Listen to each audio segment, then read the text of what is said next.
আসসালামু আলাইকুম প্রিয় শিক্ষার্থীরা, টিএমপি বাংলাদেশ পক্ষ থেকে আজকে আমরা প্র্যাকটিস করতে যাচ্ছি have verb. Let's practice have verb. It's a very important topic for all students, not only for Bangladeshi students but also the world students or other persons. Okay, let's practice have verb এর মধ্যে আমরা যে শব্দগুলো আগে পাই সে সম্পর্কে আগে পরিচিত হয়ে নেই। সেটা আমরা প্রথমে দেখছি হ্যাভ, হ্যাজ, হ্যাড এবং হ্যাভিং।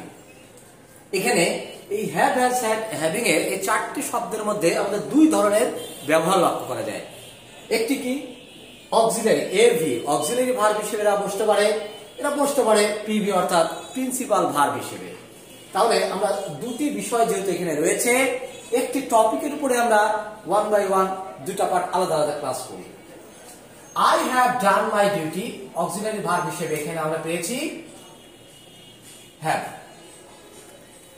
আরো একটি গুরুত্বপূর্ণ কথা আগেই জেনে নেই, হ্যাড, হ্যাজ, হ্যাড, হ্যাভিং যখনই আমরা অক্সিলারি হিসেবে ব্যবহার করব এরপরে V3 বসবে। V3 কি? অর্থাৎ present form, past form, past participle form. এই যে তৃতীয় নাম্বারটা আমরা বললাম এটাই হলো V3।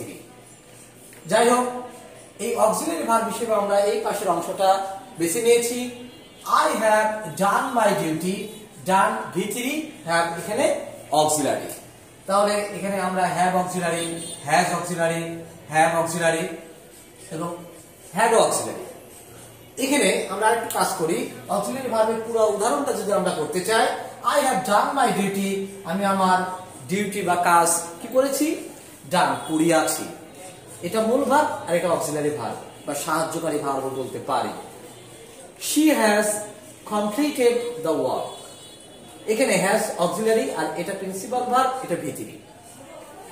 You have read the story book, আপনারা অবগত আছেন read এটা কিন্তু present, past and past participle same, অর্থাৎ তিনটা সেম হওয়া সত্ত্বেও কিন্তু এটা V3 ধরতে হবে। why? বিকজ এইখানে আমরা ব্যবহারটা শিখছি অক্সিলারি ভার্ব। আশা করি clear. They had practiced it, তারা প্র্যাকটিস করিয়াছিল বিপরীত ডিড, তুমি করা পূর্বেই।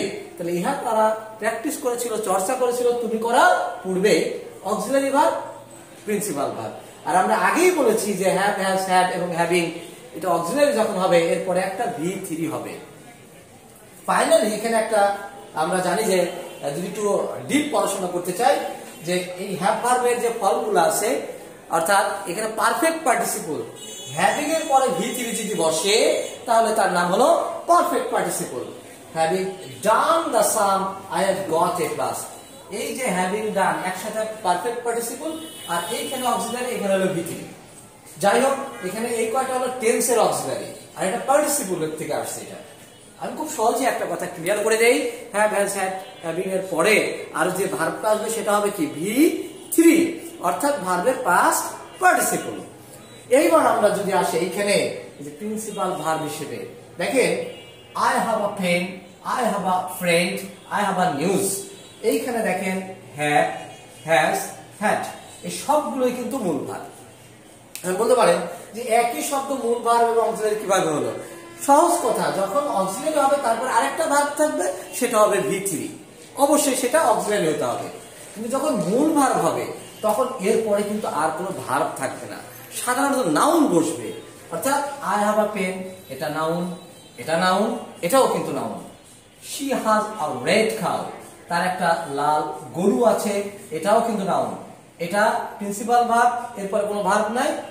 ব্ল্যাক গট এটাও কিন্তু একটা নাউন। যাই হোক, আমাদের মেন এখানে আরো গুরুত্বপূর্ণ কয়েকটা মেসেজ আপনাদের দেওয়ার আছে।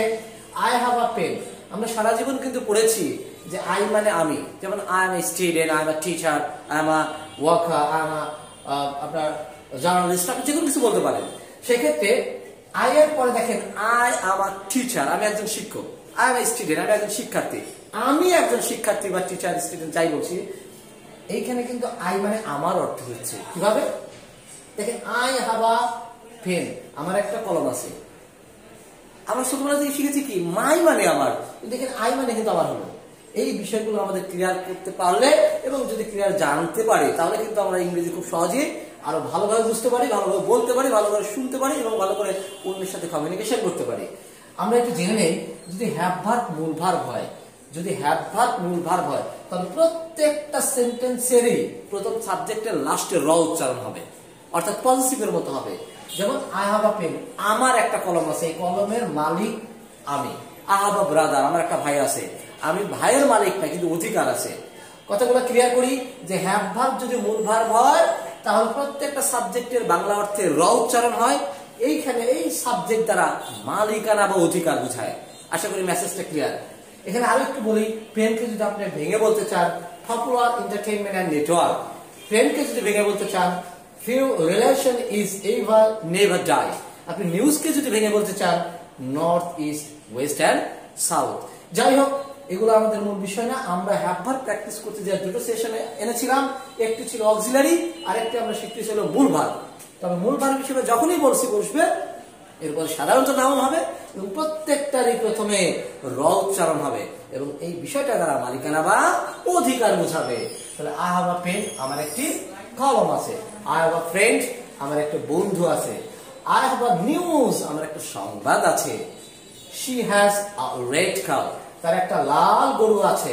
এখানে আমরা অনেকে ভুল করে ফেলি যে তার একটি লাল গরু ছিল, সেক্ষেত্রে অনেকে বলে যে she was a red cow. এটা কিন্তু বলা যাবে না, কারণ ওয়াজ মানে সে নিজেই ছিল, আর হ্যাভ হ্যাজ থাকলে ওইটা তার ছিল বোঝায়। যাই হোক, you had a black god, তাহলে তুমি ছিল না কিন্তু তোমার ছিল আ ব্ল্যাক গড, তোমার একটি কালো ছাগল ছিল।